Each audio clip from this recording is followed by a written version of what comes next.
आप सबों को अर्पणा मंथली फेलोशिप में मैं स्वागत करती हूँ। परमेश्वर का धन्यवाद हो।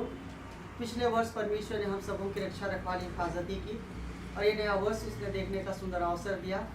और हम लोग पिछले महीना हम लोग नहीं मिल पाए, लेकिन ये परमेश्वर का अनुग्रह है कि इस 2021 के फरवरी महीने के इस मंथली गेट टुगेदर में हम लोग जमा होने पाते हैं और इसके लिए हम परमेश्वर का धन्यवाद करते हैं। परमेश्वर का वचन कहता है भजन संहिता 145 में ऐसा लिखा हुआ है, हे मेरे परमेश्वर, हे मेरे राजा, मैं तुझको सराहूंगा और तेरे नाम को सदा सर्वदा धन्य कहता रहूंगा। प्रतिदिन मैं तुझको धन्य कहा करूंगा और तेरे नाम की स्तुति सदा सर्वदा करता रहूंगा। यह हुआ महान और अति स्तुति के योग्य है और उसकी बड़ाई अगम है। आइए हम लोग प्रार्थना करें और आज के समय को हम लोग प्रभु के हाथ में हम लोग समर्पण करें। दया अनुग्रह से भरा परमेश्वर, हम तेरे नाम की स्तुति महिमा तारीफ प्रशंसा करते हुए तेरे चरणों के पास आते हैं। हम धन्यवाद देते हैं आज के इस दिन के लिए प्रभु परमेश्वर की तूने हमें फिर से ऐसा अवसर दिया कि हम इतनी बहनें तेरे चरणों के पास आने पाते हैं। प्रभु जी, हम धन्यवादित हैं प्रभु परमेश्वर तेरे दया और उपकारों के लिए जो तूने हमारे जीवन में किया। प्रभु परमेश्वर, हम सबको तूने अब तक संभाला है और हर उत्तम आशीषों से हमें आशीषित किया है। इसके लिए हम तेरा धन्यवाद करते हैं। हम धन्यवाद देते हैं प्रभु परमेश्वर, हम तेरे प्रेम और दया और अनुग्रह के लिए हम तेरा धन्यवाद करते हैं। तो अपने प्रतिज्ञाओं को हम हर एक के जीवन में पूरा करता है प्रभु परमेश्वर, और तू अपने धर्म दाहिने हाथ से हम सबको संभाल करके रखा। इसके लिए हम तेरा धन्यवाद करते हैं प्रभु जी। धन्यवाद देते हैं प्रभु परमेश्वर तेरे प्रेम और दया और अनुग्रह के लिए। और इस समय हम लोग तेरे हाथ में हम लोग इस समय को सौंपते हैं प्रभु परमेश्वर, तेरी उपस्थिति हमारे बीच में होने पाए। तू कहता है जहाँ 2 या 3 मेरे नाम से इकट्ठे होते हैं मैं उनके बीच में उपस्थित होता हूँ। तो अपने प्रतिज्ञा के अनुसार हमारे बीच में उपस्थित हो प्रभु। स्तुति के गीतों को गाने में, वचनों को सुनने में, प्रार्थना करने में, सब बातों में तू हमारी सहायता कर प्रभु।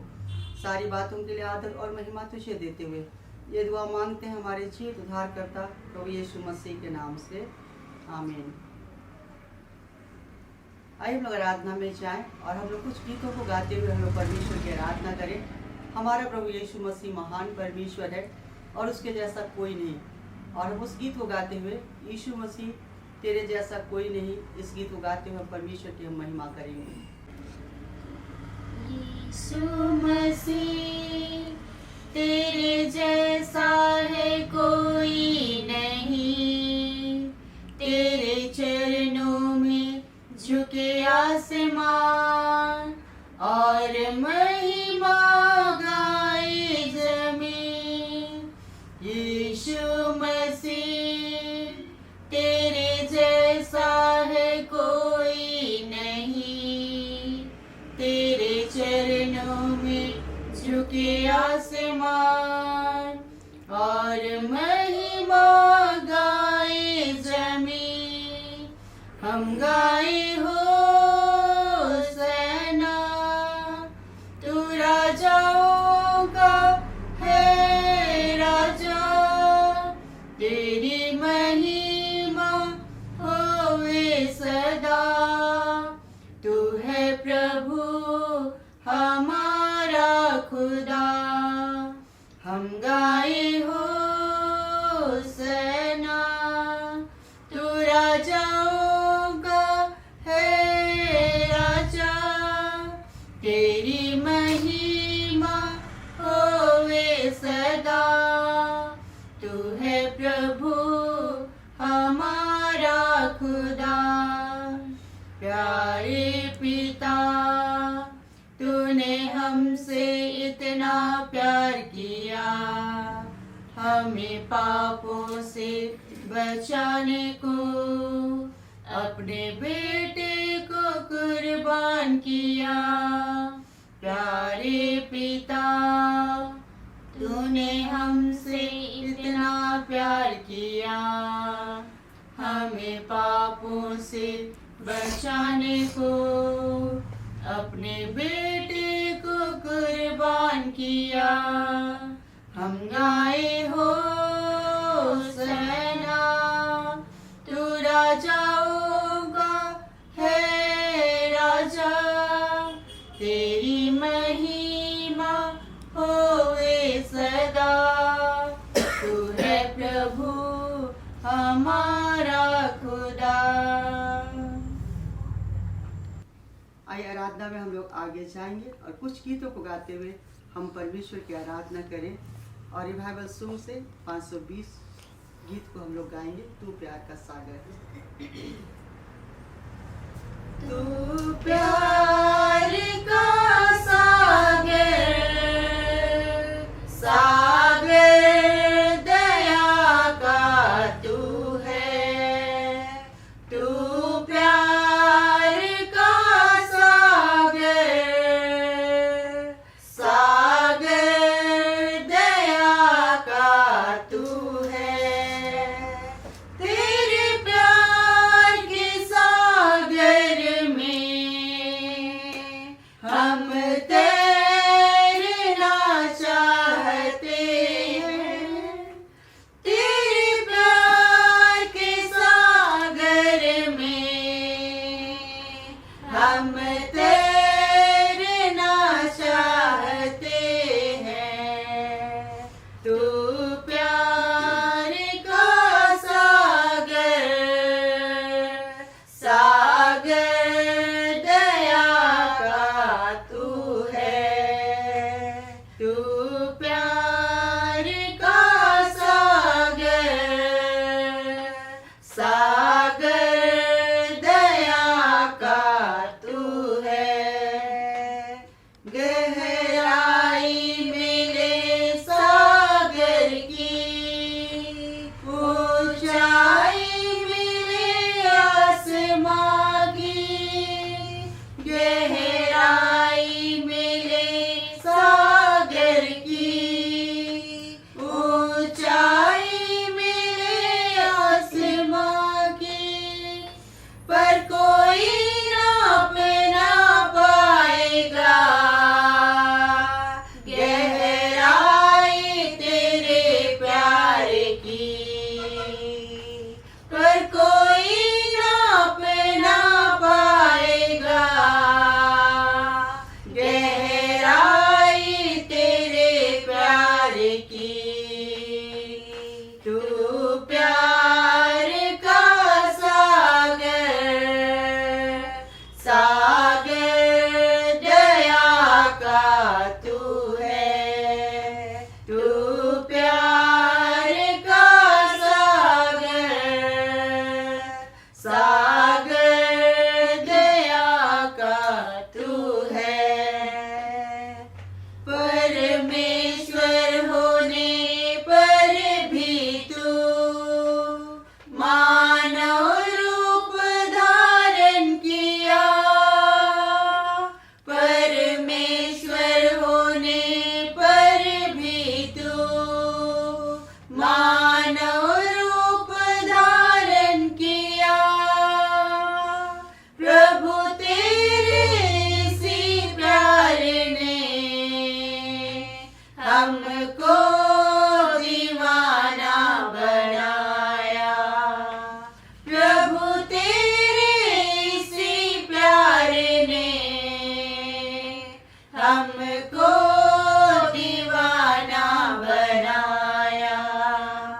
तू प्यार का सागर, सागर दया का तू है। तू प्यार का सागर, सागर दया का तू है। सचमुच में हमारा परमेश्वर दया का सागर है, प्रेम का सागर है और यीशु मसीह के समान और कोई दूसरा ईश्वर नहीं। और आइए हम उस गीत को गाते हुए परमेश्वर की महिमा करें। यीशु मसीह तेरे जैसा कोई नहीं। यीशु मसीह तेरे जैसा है कोई नहीं। तेरे चरणों में झुके आसमां और महिमा गाए जमीन। यीशु मसीह तेरे जैसा है कोई नहीं। तेरे चरणों में झुके आसमां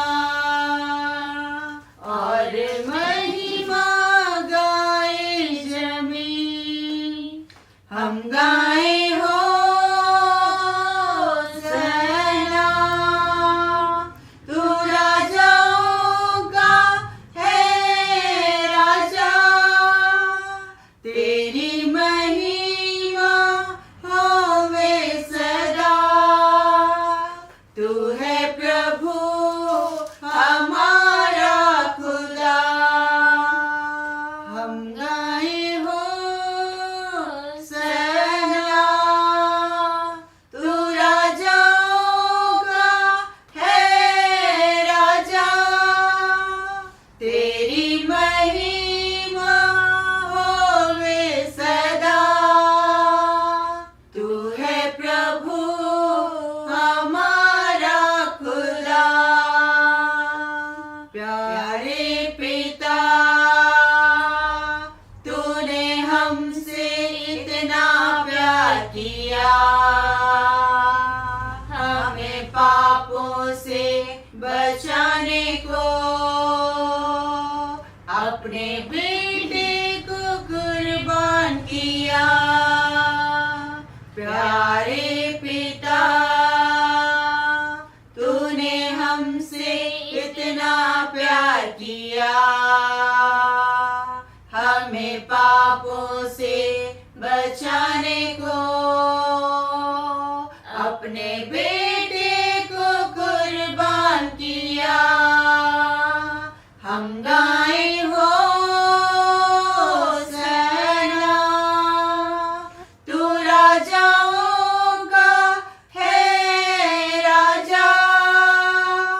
तेरी महिमा होवे सदा।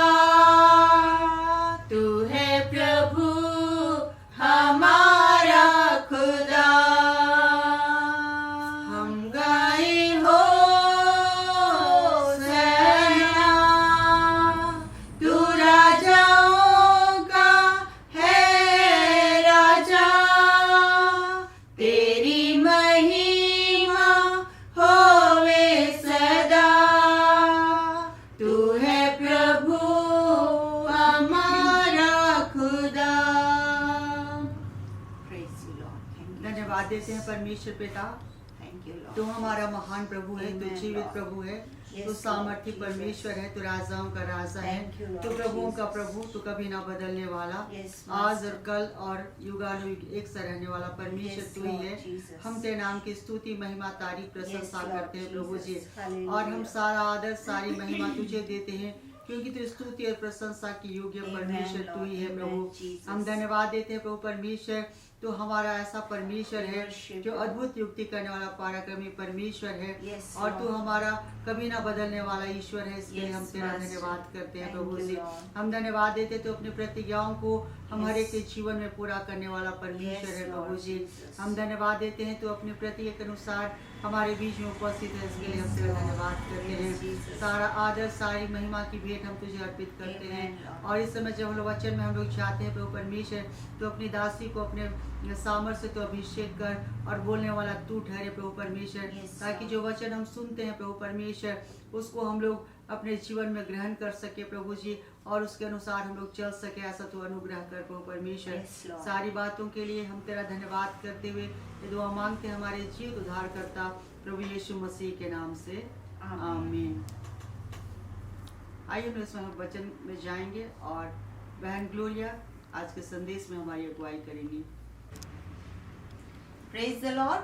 हम हमारी सभी अर्पणा बहनों को हम सबकी ओर से जय मसीह की। प्रभु आप सबको आशीष दे। इस नए वर्ष में हम लोग फिर से एक बार परमेश्वर ने आप लोग के सामने ऑनलाइन आने के लिए मौका दिया। इसके लिए मैं परमेश्वर का धन्यवाद देती हूँ।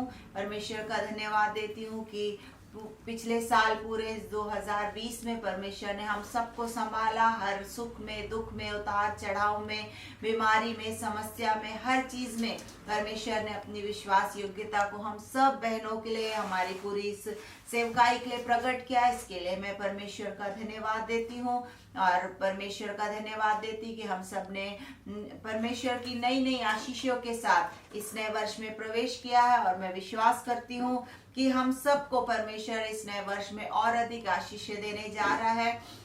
और इस नए वर्ष में हमारी भी सेवकाई के लिए हम लोग की नई नई इच्छाएं हैं, दर्शन है कि परमेश्वर हमारी इस अर्पणा मिनिस्ट्री को और अधिक आगे बढ़ा के लेकर के जाने पाए। परमेश्वर हम सबको मौका दे कि हम लोग सब फिर से मिलके, एक साथ मिलके परमेश्वर की महिमा करने पाए। मैं परमेश्वर का धन्यवाद देती हूँ कि परमेश्वर ने फिर से एक बार इस सेकंड सैटरडे हम लोग को मिलने के लिए अवसर दिया, और हम सब ऑनलाइन के माध्यम से ही मिल रहे हैं, लेकिन फिर भी हम मिल रहे हैं। और यहाँ जो भी प्रार्थनाएं की जा रही है, स्तुति आराधना की जा रही है, उसको आप लोग यूं ही हल्के में ना ले, लेकिन सच में हमारा परमेश्वर विश्वास योग्य परमेश्वर है। और हम जो कुछ भी यहाँ पर प्रार्थना करते हैं, वचनों को सुनते हैं, वचनों को बोलते हैं, वो सच में हम सब के लिए आशीष का कारण होने पाए। कुछ बातों को इस नए वर्ष के लिए परमेश्वर ने मेरे अंदर डाला है, उसको मैं आप सबके साथ शेयर करूंगी।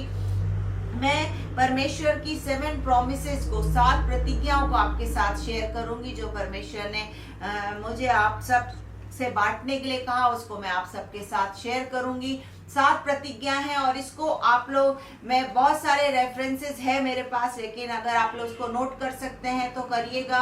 अपने पर्सनल बाइबल अध्ययन में इसको पढ़िए, मनन करिए और सच में परमेश्वर आपको आशीष देगा, क्योंकि परमेश्वर का वचन कहता है कि ईश्वर मनुष्य नहीं कि वो झूठ बोले, वो जो कहता है वो करता है। और अगर परमेश्वर के वचन में ये भी लिखा है कि जिसने प्रतिज्ञा किया है वो उसको पूरा करने में विश्वास योग्य और धर्मी है, तो हमारा परमेश्वर यदि हमसे कुछ प्रतिज्ञा करता है तो वो उसको पूरा भी करता है। इसलिए 7 प्रतिज्ञाओं को मैं परमेश्वर के वचन से आपके साथ शेयर करूंगी, जो इस नए वर्ष के लिए है। इसको आप लोग अपने लिए उसको गांठ बांध लीजिए, उसको रोज कन्फेस करिए और बोलिए कि ये प्रतिज्ञा परमेश्वर ने मेरे लिए दी है और ये प्रतिज्ञा मेरे जीवन में हाँ और आमीन में पूरी होगी। और ये नया वर्ष हम सब के लिए, हमारे व्यक्तिगत जीवन के लिए, हमारे आत्मिक जीवन के लिए, हमारे पारिवारिक जीवन के लिए, हमारे सेवकाई के जीवन के लिए, हमारे भौतिक क्षेत्र के लिए, हमारे आर्थिक क्षेत्र के लिए सच में एक ब्रेक थ्रू को लेकर के आने पाए। परमेश्वर के वचन में हम जाएंगे। सबसे पहली जो परमेश्वर की प्रतिज्ञा है कि मैंने तुम्हें क्षमा कर दिया है, ये परमेश्वर की प्रतिज्ञा है कि तुम्हें क्षमा मिल गई है। ये परमेश्वर की सबसे पहली प्रतिज्ञा है कि पिछले समय में, पिछले सालों में, पिछले महीने में, पिछले हफ्ते में अगर हमसे जाने अनजाने में कोई भी गलतियां क्यों ना हुई हो, कोई भी पाप या अपराध हमसे अगर हुए हैं, तो उसके विषय में परमेश्वर ने हमसे, मुझसे और आपसे प्रतिज्ञा करता है कि तुम्हें क्षमा मिल गई है। तो इस बात को आप इस बात को कन्फेस करेंगे अपने मुंह से कि मुझे क्षमा मिल गई है, मुझे क्षमा प्राप्त हो चुकी है, मैं यीशु मसीह के लहू से धुल गया। उसके लिए अगर हम परमेश्वर के वचन में देखेंगे, भजन संहिता 103 उसका 8 से 12, यहोवा दयालु और अनुग्रहकारी, विलम्ब से कोप करने वाला और अति करुणामय है।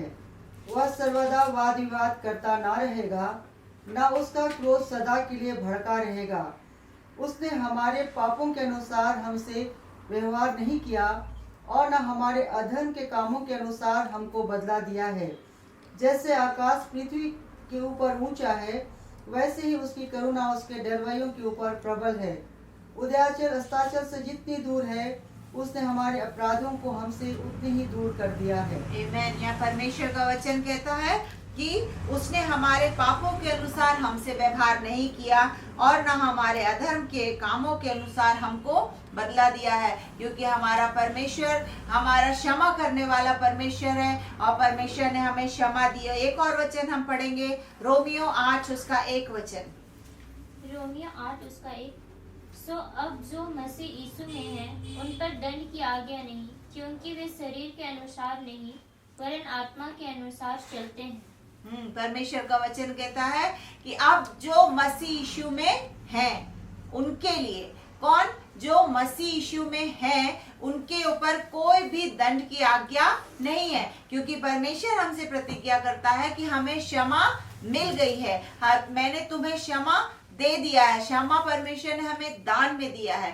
तो जब उसने हमें क्षमा दान में दे दिया, तो वचन भी यही कहता है कि क्योंकि उसने हमारे पापों के अनुसार हमसे व्यवहार नहीं किया, तो हमारा परमेश्वर जो है वो क्षमा करने वाला परमेश्वर है। इसलिए इस बात को याद रखिए कि हमारा परमेश्वर ने हमें क्षमा दे दी है। तो आप लोग इस बात को प्रतिदिन अंगीकार करिए, प्रतिदिन अपने मुंह से इस बात को बोलिए कि मुझे क्षमा मिल गई है और उसके अनुसार चलने की हम कोशिश करें। उसका एक और रेफरेंस है, आप लोग अगर लिख रहे हैं तो उसको लिख लीजिए, 1 यूहन्ना 1 उसका 9, क्योंकि वहां पर वचन कहता है कि उसने हमारे पापों के अनुसार हमसे व्यवहार नहीं किया, क्योंकि हमारा परमेश्वर हमारा क्षमा करने वाला परमेश्वर है। पहला यूहन्ना 1:9।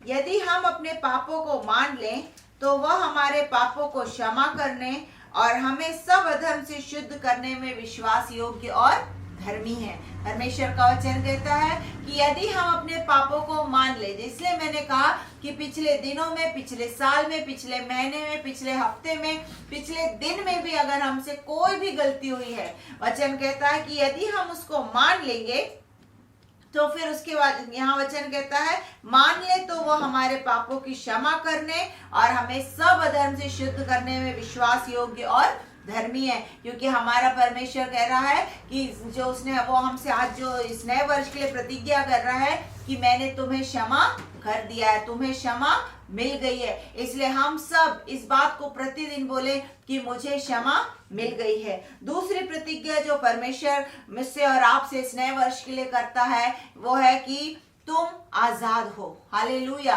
परमेश्वर का वचन कहता है कि तुम आजाद हो। उसका रेफरेंस अगर हम देखेंगे रोमियो 8:36 वचन। हम सब इस बात को प्रतिदिन बोले कि मैं आजाद हूं। किन बातों से? हम अपने कर्जों से, अपनी समस्या से, अपनी बीमारी से, अपने बुरी आदतों से, अपने गुस्से से, अपने नशा से, कोई भी चीजें ऐसी अगर है जिसके भी बंधन में अगर हम हैं, या कोई ऐसी बात है जिसके कारण हम इस बात को नहीं छोड़ पा रहे हैं, या हम नहीं उस पे ओवरकम नहीं हो पा रहे, उसके विषय में परमेश्वर मुझसे और आपसे यूहन्ना 8:36 में कहता है कि तुम आजाद हो। उसको पढ़ देंगे। जैसा लिखा है कि तेरे लिए हम दिन भर घात किए जाते हैं, हम बध होने वाली भेड़ों की नाई गिने गए हैं।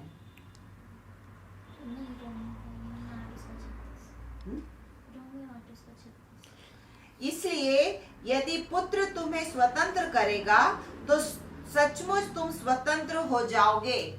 यहाँ परमेश्वर का वचन कहता है कि आप दूसरी प्रतिज्ञा जो परमेश्वर मुझसे और आपसे कर रहा है कि तुम आजाद हो। हम इस बात को प्रतिदिन बोले कि मैं आजाद हूं। इसलिए यहाँ वचन कहता है यूहन्ना 8:36 में कि इसलिए यदि पुत्र तुम्हें स्वतंत्र करेगा तो तुम सचमुच स्वतंत्र हो जाओगे। हालेलुया। अगर परमेश्वर हमें स्वतंत्र करेगा तो हम स्वतंत्र हो जाएंगे। और वही परमेश्वर आज मुझसे और आपसे इस बात की प्रतिज्ञा करता है कि तुम स्वतंत्र हो, तुम आजाद हो, तुम फ्री हो। इस बात को आप लोग याद रखिए। इस नए वर्ष के लिए प्रतिज्ञा परमेश्वर मुझसे और आपसे कहता है कि हम आजाद हैं। इसलिए प्रतिदिन आप अपनी कमजोरियों के ऊपर, अपनी गलती के ऊपर, अपने गुस्से के ऊपर, अपनी कानाफूसी की आदत के ऊपर, या जो भी हमारी कमजोरी को हम जानते हैं, और अगर हम कई ऐसी चीजें जिससे हम निकलना चाहते हैं लेकिन हम नहीं निकल पा रहे हैं, अगर तो हम इस बात को बोले कि मैं आजाद हूं, मुझे परमेश्वर ने स्वतंत्र कर दिया है। और अब मैं अपने गुस्से से आजाद हूं, अब मैं अपनी इस बुरी आदत से आजाद हूं, अब मैं अपने कर्जों से आजाद हूं, अब मैं अपनी समस्या से आजाद हूं। और प्रतिदिन इस बात को अंगीकार करिए कि मैं आजाद हूं और परमेश्वर हमें आजाद करेगा। उसके लिए रेफरेंस मैं खुलवाऊंगी नहीं, बस आप लोग उसको लिख लीजिए। गलतियों 5:1 और ये 5:13। यहाँ पर भी इसी आजादी के विषय में परमेश्वर का वचन कहता है। इसको आप लोग लिख लीजिए और उसके ऊपर आप लोग पढ़िए, मनन करिए, और परमेश्वर आपको उन वचन के द्वारा आशीष देगा। फिर उसके बाद तीसरी जो परमेश्वर की प्रतिज्ञा है कि तुम्हारे पास आशा है। हम इस बात को बोले कि प्रतिदिन आप इस बात को मुंह से बोले, मेरे पास आशा है। I have hope. हमारे पास एक धन्य आशा है। अगर जैसे मैं बोलती हूँ ना कि अगर और लोगों के पास देखें तो अगर समस्या आती है, परेशानी आती है, तो वो लोग बोलते हैं हम कहाँ जाएंगे, कैसे करेंगे, कैसे होगा। लेकिन हमारे पास धन्य आशा है, हमारे पास जीवित परमेश्वर है, हमारे पास हमारा उद्धारकर्ता परमेश्वर है, हमारे पास प्रार्थना का जवाब देने वाला परमेश्वर है, हमारी प्रार्थना की और अपने कान को लगाने वाला परमेश्वर है। और हम जब भी उसको पुकारेंगे वो हमारी सुनेगा, हम उससे मांगेंगे वो हमें देगा, हम उसको पुकारेंगे वो हमारी सुनेगा, हम उसकी दुहाई देंगे और वो हमारी ओर झुककर हमारी दुहाई को सुनेगा। तो इस बात को याद रखिए कि हमारे पास आशा है। इसलिए आप लोग इस पूरे नए वर्ष में जब भी आपको किसी तरह की समस्या आए, परेशानी आए या दिक्कत आए, आप लोग इस बात पर विश्वास करिए, क्योंकि परमेश्वर का वचन कहता है कि हमारे पास आशा है। तो इस बात को बोलिए कि मेरे पास आशा है, मेरे पास धन्य आशा है और मैं उसके द्वारा अपने इस समस्या से बाहर आ जाऊंगी, मैं इस पर ओवरकम हो जाऊंगी। इसलिए इस बात को याद रखिए। और उसके लिए रेफरेंस है भजन संहिता 25 उसका 3 और दूसरा कुरिन्थियों 3 उसका 13। इसको आप लोग लिख लीजिए, मैं एक एक नहीं खुलवा के पढ़वाऊंगी, लेकिन आप लोग इस बात को याद रखिए और प्रतिदिन इस बात का अंगीकार करिए कि मेरे पास आशा है। फिर उसके बाद मैं चौथी प्रतिज्ञा को आपके साथ शेयर करूंगी कि मैं एक वरदान हूं। I am gifted. हम क्या हैं? हम एक वरदान हैं। परमेश्वर का वचन मुझसे और आपसे इस बात को कहता है कि तुम एक वरदान हो। आज हम ये जो श्वास ले रहे हैं ये हमारे जीवन में एक गिफ्ट है। अगर हम जीवन जी रहे हैं, हम इस कोरोना वायरस से बचे हुए हैं, हम बीमारी से बचे हुए हैं, हम संसार में नाना प्रकार की समस्या, परेशानी, बीमारियां, दुख के बावजूद भी अगर हम आज परमेश्वर के साथ हैं, प्रभु में आनंदित हैं, अगर आज हम जयवंत से बढ़कर हैं, तो ये हमारे लिए एक वरदान है हमारे पास। इसलिए उसका रेफरेंस याकूब 1:17 कहता है कि हर एक अच्छा दान और उत्तम वरदान हमें ज्योतियों के पिता की ओर से मिलता है। तो आज मैंने बताया जो कुछ आज हमारे पास है ये सिर्फ परमेश्वर का दिया हुआ है। जो कुछ आज हमारे पास है, इवन एक श्वास जो हम ले रहे हैं ये भी परमेश्वर का वरदान है। और सब कुछ जो आज पिछले साल हम लोगों ने समस्याओं को, दुख को, तकलीफों को देखा, जिसमें से भी हम लोग होकर के गुजरे, लेकिन उसके बावजूद भी अगर आज हम सब भले चंगे हैं, सुरक्षित हैं, आनंदित हैं, आशीषित हैं, तो ये परमेश्वर का एक वरदान है। इसलिए इस बात को आप लोग प्रतिदिन अंगीकार करिए कि मैं एक वरदान हूँ, मैं परमेश्वर की एक आशीष हूँ, मेरे पास परमेश्वर का दिया हुआ ये वरदान है, ये गिफ्ट है जो मैं जी रही हूँ, मैं श्वास ले रही हूँ, मैं खा रही हूँ, मैं अपने परिवार के साथ सुख से हूँ, शांति से हूँ। ये मेरे पास एक वरदान है, मेरे लिए परमेश्वर का एक वरदान है। इसलिए प्रतिदिन इस बात को बोलिए और याकूब 1:17 को कन्फेस करिए कि हर एक अच्छा दान और उत्तम वरदान हमें ज्योतियों के पिता की ओर से मिलता है। परमेश्वर का वचन भजन संहिता में कहीं लिखा है कि बढ़ती ना तो पूरब से ना पश्चिम से आती है, लेकिन बढ़ती हमेशा परमेश्वर की ओर से आती है। तो जो ये हमारे जीवन में जो कुछ भी है आज हमारे पास, जो कुछ भी हम जीवन जी रहे हैं, जिन आशीषों को हम लोग जिसमें से उनका उपयोग कर रहे हैं, ये परमेश्वर का वरदान है। इसलिए इस बात को बोलिए कि मैं गिफ्टेड हूँ, मैं परमेश्वर की ओर से एक आशीषित हूँ, मैं एक वरदान हूँ, मैं परमेश्वर की ओर से एक इनाम पाया हुआ हूँ। इसलिए इस बात पर मनन करिए, उसको याद करिए, उसके ऊपर कन्फेस करिए और विश्वास करते हुए आगे बढ़ते जाइए। फिर उसके बाद 5वीं बात है कि आई हैव अ पर्पस।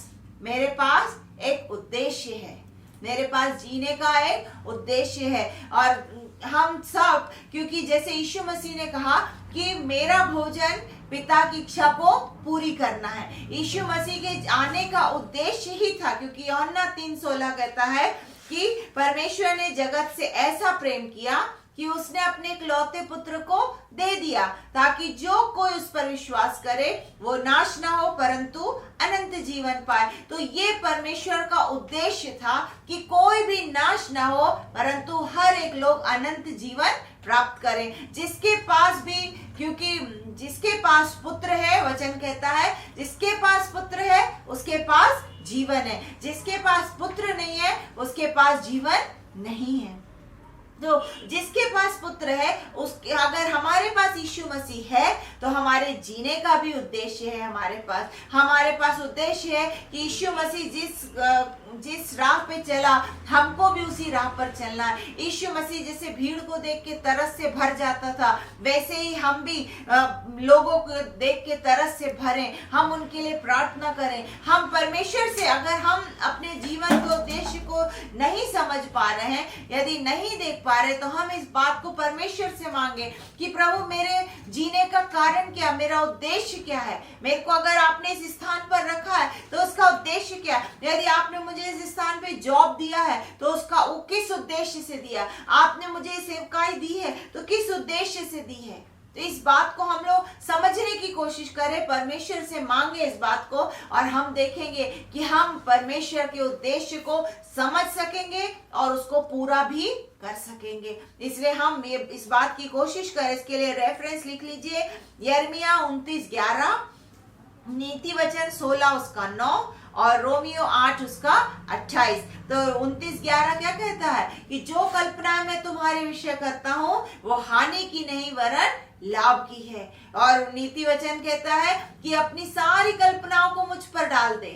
और अगर हम उस वचन, इस चीज को, कि जो उद्देश्य मेरे जीने का है उसको अगर हम लोग समझ लेंगे, उसमें आगे बढ़ते जाएंगे, तब हम भी परमेश्वर के उद्देश्य को पूरा कर सकेंगे। इसलिए हम इस बात को प्रतिदिन कन्फेस करें, अपने मुंह से इस बात को अंगीकार करें कि मेरे पास एक उद्देश्य है। मेरा जीने का उद्देश्य है कि मैं परमेश्वर की महिमा करूं। मेरा जीने का उद्देश्य है कि मैं परमेश्वर को प्रसन्न करने वाला जीवन जीऊं, क्योंकि बिना परमेश्वर को, विश्वास के बिना परमेश्वर को प्रसन्न करना अनहोना है। और यदि हम परमेश्वर को प्रसन्न करना चाहते हैं तो हम उस पर विश्वास करें। इसलिए इस बात को हमेशा आप लोग बोलिए कि मेरे पास एक उद्देश्य है और मैं उस उद्देश्य को समझूंगी, उसमें आगे बढ़ते जाऊंगी, और मैं परमेश्वर की जिस उद्देश्य से परमेश्वर ने मुझे यहाँ रखा है, ये इस स्थान में रखा है, यहाँ भेजा है, ये नया जॉब दिया है, ये कार्य क्षेत्र दिया,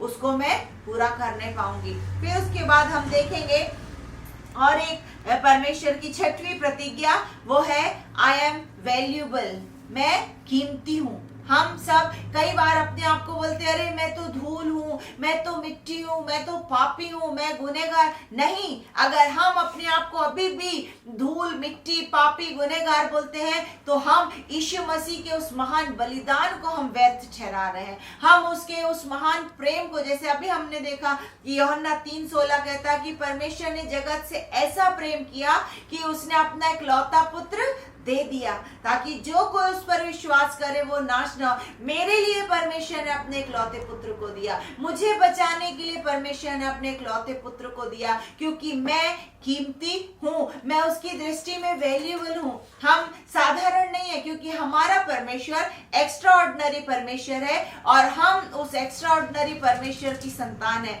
इसलिए जब वो एक्स्ट्राऑर्डिनरी है तो हम भी उसकी संतान जो है वो एक्स्ट्राऑर्डिनरी है। हम इस बात को याद रखें कि मैं कीमती हूँ। मैं ऐसे नहीं कि हम उठे, खाए, सो गए, वो अपने जीवन को यूं ही बर्बाद करते चले गए। जैसे कई लोग नशा कर करके अपने जीवन को बर्बाद कर देते हैं। क्यों? वो लोग इस बात को नहीं समझ पाते कि मेरा ये जीवन कीमती है। मुझे परमेश्वर ने अपने पुत्र को दे के खरीदा है, अपने पुत्र को दे के मेरे को नया परमेश्वर ने मोल लिया है, मुझे जैवन से बढ़कर बनाया है। तो हम साधारण नहीं है, इसलिए इस बात को याद रखिए, प्रतिदिन इस बात को बोलिए।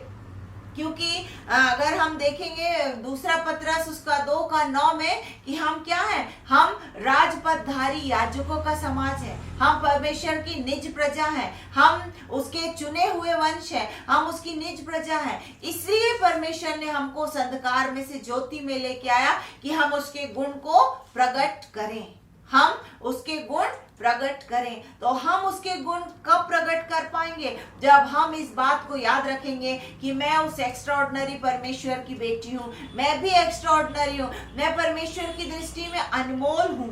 हम इस बात को याद रखें कि हम परमेश्वर की दृष्टि में अनमोल हैं, और जब हम अनमोल अपने आप को समझेंगे, हम उसके अनुसार कार्य करेंगे, हम उसके गुणों को प्रकट कर पाएंगे। भजन संहिता 17 उसका 8 आप लोग लिख लीजिए, और दूसरा कुरिन्थियों 3 उसका 5, वहां परमेश्वर का वचन इस बात को दर्शाता है कि हम वैल्यूएबल हैं, हम कीमती हैं, हम अनमोल हैं। तो अगर जब हम अनमोल, क्योंकि अगर हम देखें हमारी अगर कोई कीमती चीज है, हम उसको यूं ही फेंक के नहीं रखते हैं, हम उसको संभाल के रखते हैं। उस कीमती चीजों को रखने का एक हमारे घर में, हमारे कबर्ड में एक अलग स्थान होता है। हम उसको उस तरीके से संभाल के उसको सेफ स्थान में रख देते हैं। वैसे ही हम जो परमेश्वर की बेटियां हैं, हम जो परमेश्वर की संतान हैं, हम परमेश्वर की दृष्टि में अनमोल हैं। इसलिए हम अपने जीवन को यूं ही बर्बाद ना करें, हम प्रार्थना करें, अपने आप को तैयार करें, वचनों में बढ़ें, और उसके अनुसार हम अपने जीवन को जीने पाएंगे।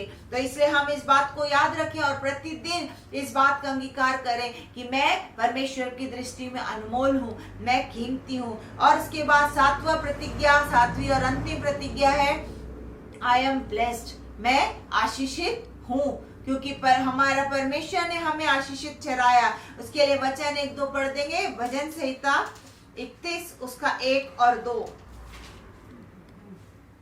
और इफिसियों 1 का 3।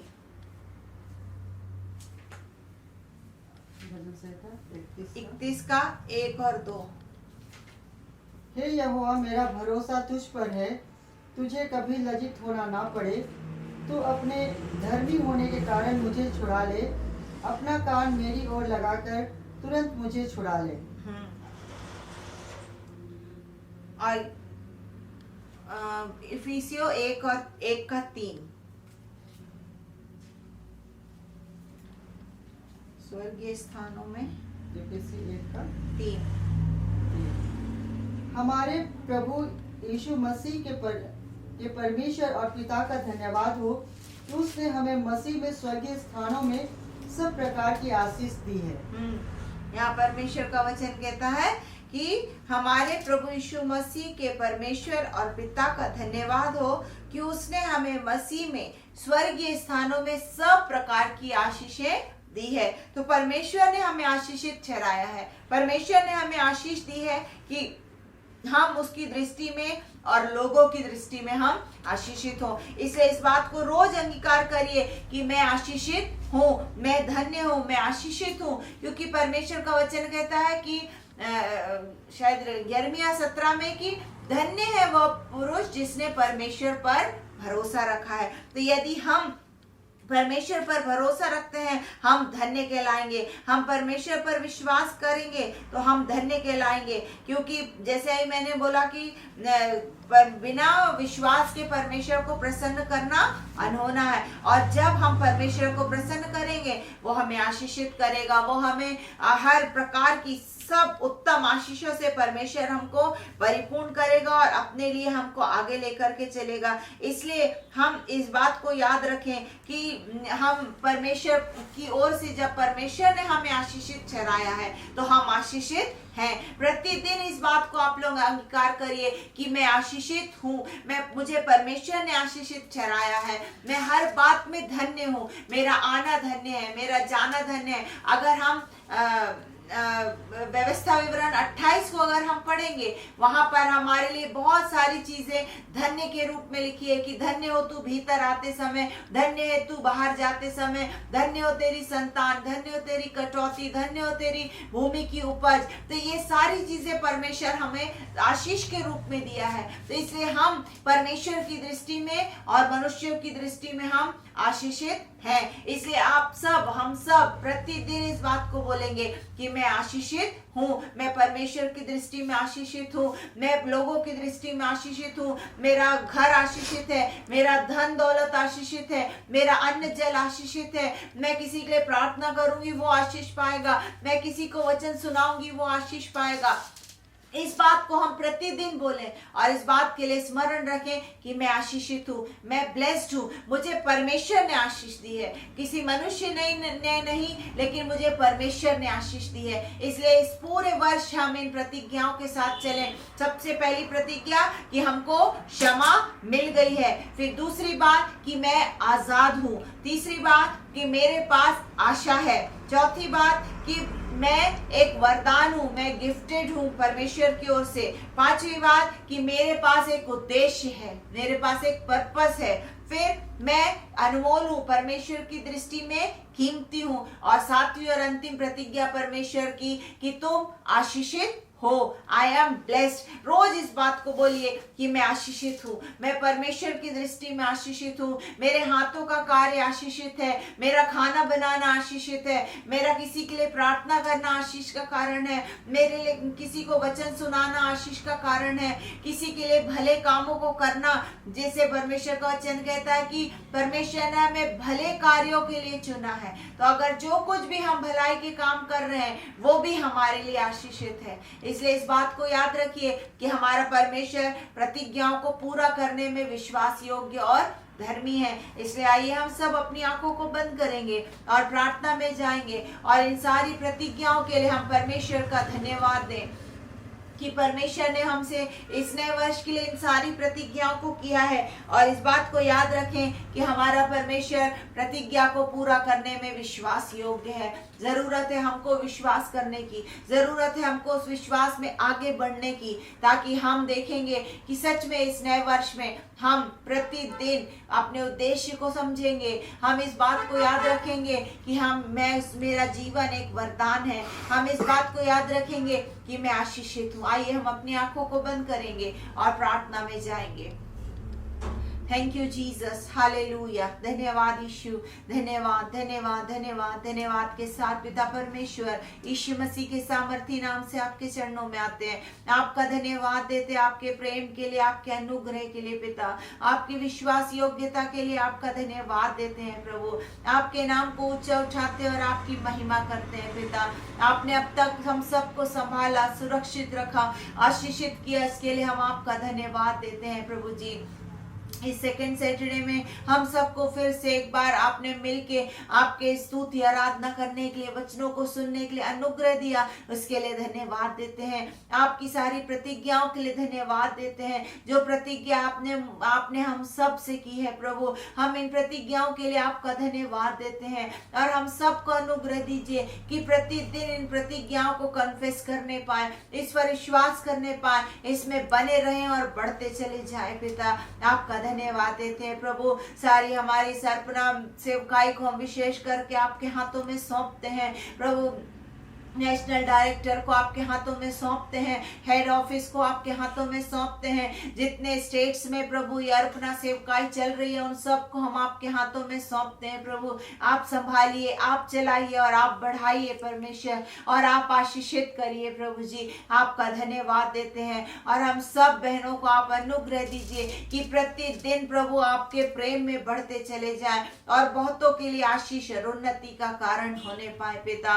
और हमारी अपना सेवकाई दिन प्रतिदिन महिमा से महिमा में बढ़ते चले जाए, एक नए लेवल में बढ़ती चली जाए प्रभु, और आशीष का कारण होने पाए। हर एक बातों के लिए आपका धन्यवाद देते हैं पिता। विशेष करके प्रभु जी हम हमारी अर्पणा बहनों के लिए प्रार्थना करते हैं, जितने यदि कोई किसी को किसी तरह की आवश्यकता है प्रभु जी, आप यहोवा यिरे बन के उनके लिए उपाय करिए और उनकी हर एक कमी घटी को अपनी महिमा के धन के अनुसार पूरा करिए प्रभु। जैसी जिसकी आवश्यकता है आप उसके लिए पूरा करिए प्रभु। यदि कोई बीमार है प्रभु जी, यीशु मसीह के नाम से अपने सामर्थ्य हाथ को बढ़ाकर उन्हें छू लीजिए परमेश्वर। और हर एक व्यक्ति, हर एक बहन का कोई भी यदि बीमार है, यीशु मसीह के नाम से चंगाई को प्राप्त करने पाए पिता। यदि कोई किसी तरह की समस्या में है प्रभु, आप इस बात को याद दिलाइए कि हमारे पास एक आशा है प्रभु, हमारे पास यीशु मसीह एक आशा है और वो हमारे लिए पूरा करने में विश्वास योग्य और धर्मी है। आपकी महिमा करते हैं पिता। हर एक को अपने आशीषों से परिपूर्ण करिए प्रभु, और हम सबको अनुग्रह दीजिए कि दिन प्रतिदिन आपके प्रेम में बढ़ते चले जाएं। हम सबको अनुग्रह दीजिए पिता कि हम लोग ट्रिपलेट प्रार्थना में इकट्ठे होने पाए प्रभु जी, प्रार्थना कर सकें और डूबती और नाश होने वाली आत्माओं के लिए प्रार्थना करने पाए और आपके महिमा को देखने पाए प्रभु। हर एक बातों के लिए धन्यवाद देते हैं। इस पूरी रांची की भी अर्पणा सेवकाई को आपके हाथों में सौंपते हैं। हम फिर से एक बार इकट्ठा होकर आपकी महिमा करने पाए, मिलने पाए, आप ऐसा अनुग्रह दीजिए पिता। सारी बातों के लिए आपको महिमा देते हैं। हम सब अपने आप को पूरी तरह से आपके सामर्थ्य हाथों में सौंपते हुए इस विनती को यीशु मसीह के नाम से मांगते हैं, आमीन। हम सब आशीष वचन एक साथ बोलेंगे। और हमारे प्रभु यीशु मसीह का अनुग्रह, परमेश्वर पिता का प्रेम, पवित्र आत्मा की संगति और सहभागिता हम में से हर एक के साथ अब से लेकर सदा तक होती रहे, आमीन। Praise the Lord. सबको जय मसीह की। परमेश्वर आप सबको आशीष दे।